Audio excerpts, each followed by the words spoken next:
Why is nature always called Mother Nature? Perhaps it's because, like any mother, she quietly manages so much of our living without our ever realizing there's a woman at work. Why, right from the beginning, we breathe and sleep and wake up with no more conscious planning than we used in sprouting teeth. Mother Nature controls many of our routine bodily processes through automatic control centers called glands. The story of menstruation really begins with one particular gland. It's located here at the base of the brain, and it's called the pituitary gland. In our childhood years, this pituitary gland concentrates on producing growth hormones, busy little messengers which circulate through the bloodstream. They order the various bones and tissues to get growing. And as a girl grows up from blocks to dolls to books, that means her body is obeying the orders issued by the pituitary gland. Of course, these orders vary among different girls. Some girls grow short, some tall, some heavy, and some slight. But there comes a time somewhere between the ages of 11 and 17, though about 13 is average, when the pituitary must turn part of its attention to maturing the body which it has grown. So it starts sending out a new type of hormone, a maturing hormone. And that is when menstruation begins, when these maturing hormones start coming down through the bloodstream to the ovaries. The ovaries themselves are glands about the size of almonds, and locked within each ovary are thousands of eggs. Although these eggs are too small to be seen by the human eye, any one of them has the possibility of someday becoming a human being. Near the ovaries are the fallopian tubes, short canals which lead to the uterus or womb. This hollow, pear-shaped organ opens into the vagina, which is part of the birth canal, and is the external opening for this whole group of organs.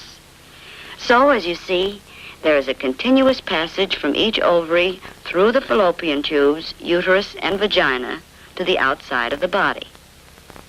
These organs function in a continuous cycle. The pituitary gland starts the process when it sends its maturing hormones down through the bloodstream to the ovaries. Now one of the ovaries passes on an order of its own to the uterus. It tells the cells which make up the lining of the uterus to multiply and fill themselves with watery fluids and blood. This begins to build up a thickened lining of somewhat velvety material. At the same time, an ovary has been maturing an ovum or egg. About once a month, one of these tiny eggs passes out of the ovary and finds its way into a fallopian tube, where it moves along toward the uterus. If the egg is impregnated, which happens when a woman is going to have a child, the egg will stay within the uterus. Then the thickened lining will provide nourishment for the budding human being through the early days of its development. However, most eggs pass through the fallopian tubes without being fertilized. When this happens, there's no use for that potential nourishment in the built-up lining of the uterus. And so, in a few days, it passes from the body. This is the flow which we call menstruation.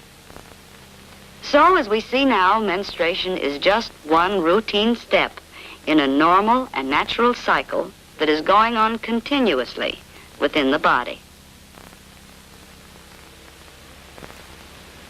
The time between periods is usually about 28 days. However, it may be shorter for some girls, longer for others. The flow itself may last anywhere from 3 days to 7. Yet each of these different schedules may be normal.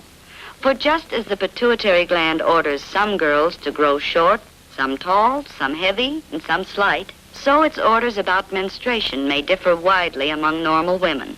The important thing is that you should be fairly regular within yourself. Of course, a girl may be irregular during the first year or so, but after that, when her system is settled down into a routine, her period should always be about the same number of days apart and last about the same length of time. Try not to throw yourself off schedule by getting overtired, emotionally upset, or catching cold. And if your timing goes seriously wrong, or you're bothered with severe cramps or headaches, you should have a talk with your doctor. To most girls, the menstrual period should bring no severe discomfort. Some girls have a little less pep, a feeling of pressure in the lower part of the body, perhaps an occasional twinge or a touch of nerves. But don't let it get you down. After all, no matter how you feel, you have to live with people. You have to live with yourself, too.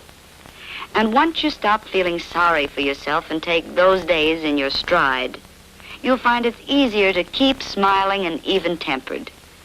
You can do practically everything you normally do. It's smart to keep looking smart. That well-groomed feeling will give you new poise and lift your morale, especially when it's backed up with year-round fresh air and sunshine and plenty of rest and sleep.